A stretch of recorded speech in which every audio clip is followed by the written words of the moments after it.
Frugal living isn't awful. Do you want to know what it's like to go from not frugal to frugal in a year? I tried it. Let me tell you 6 things that I learned.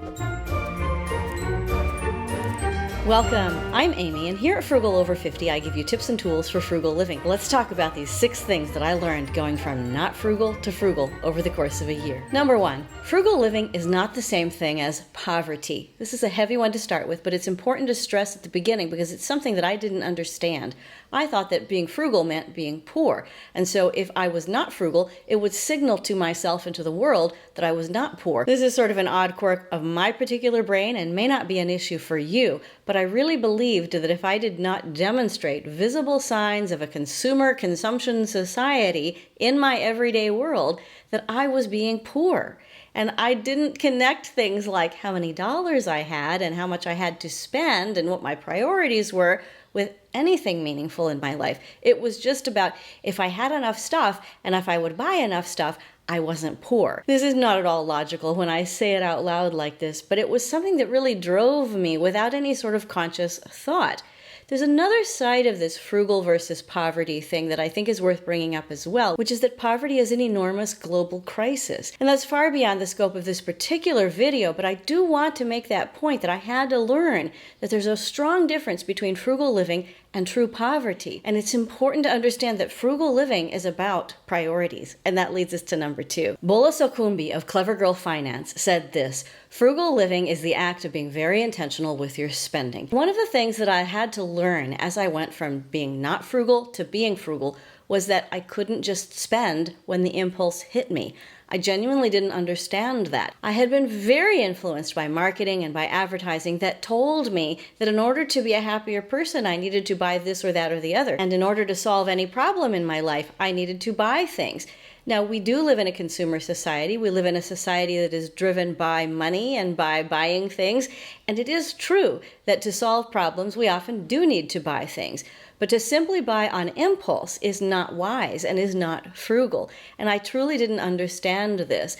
At one point, I had a $200 a month coffee shop habit for no reason except that I felt the impulse to go to the coffee shop twice a day, sometimes multiple days a week. Frugal living is about being intentional, not just with your spending, but also with the decisions that you make every single day. And that's what I did in that year. I thought, do I really want to go to the coffee shop? I don't think I want to go to the coffee shop.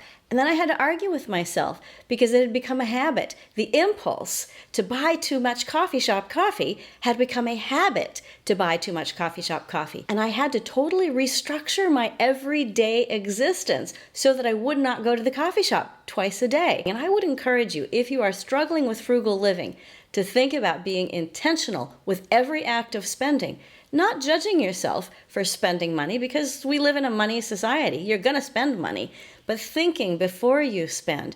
And if you have to change your habits, have to change your everyday life, join me on the journey. It was totally worth it, I can tell you. Number 3, frugal living means getting honest with yourself. This was a tough one for me. Right before I decided to get frugal, I finally got a stable job after years of working unstable jobs, and I was so relieved that I just spent money whenever I felt like it because I was so happy that I was going to have a regular paycheck coming in.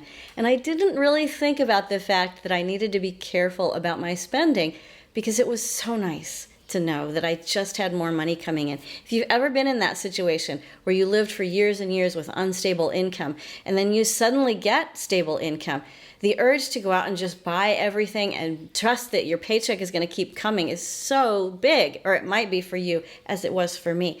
And I had to learn that this did not do me any favors.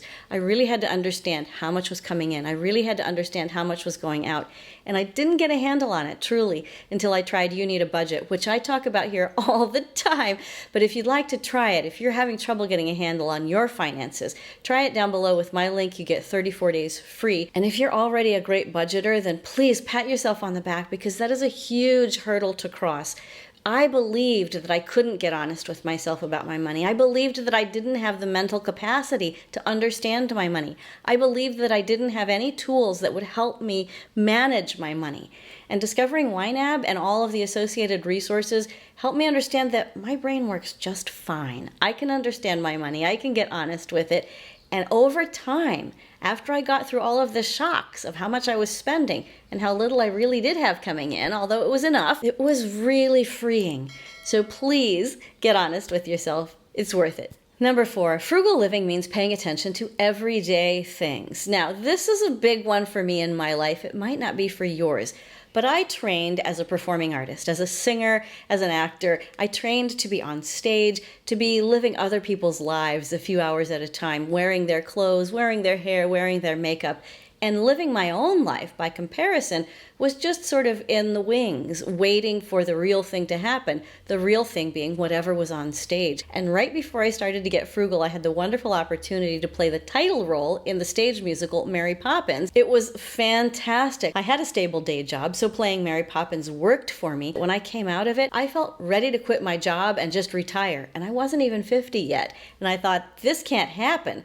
I have to figure out some way to make my life work. And along with the things that I learned that I've already listed, one of the big ones was paying attention to the everyday things in my own life, not in the lives of the characters that I was playing or singing on stage. And my real life has started to shine even brighter than my performing life. And that's saying something because I really have loved performing over the years. So I would encourage you to think about everyday things as being really important and really deserving of your attention and really worthy of your focus. Number 5, frugal living means change. I made a video not too long ago called 10 Frugal Habits That Changed My Life. I'd love to have you pause this video and go and watch that and then come back here, because it talks about the habits that I formed that changed my life as I was going from not being frugal to being frugal. And that first year was super important.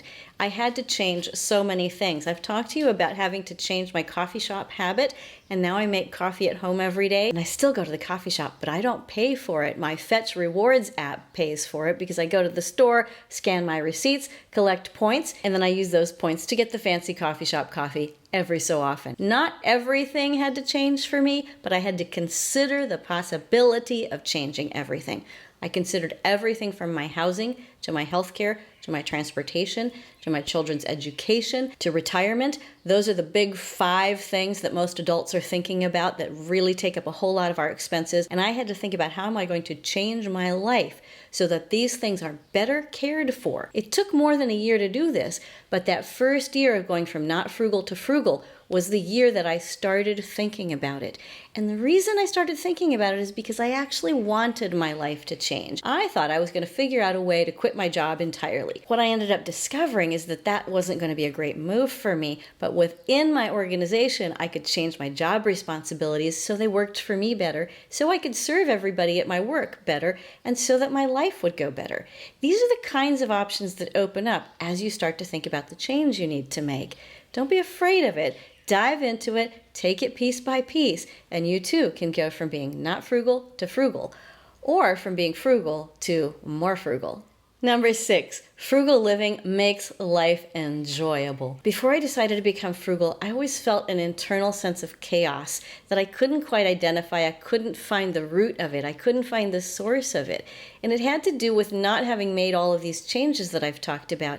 Just simple things like, how am I going to clean my house? How am I going to get my coffee?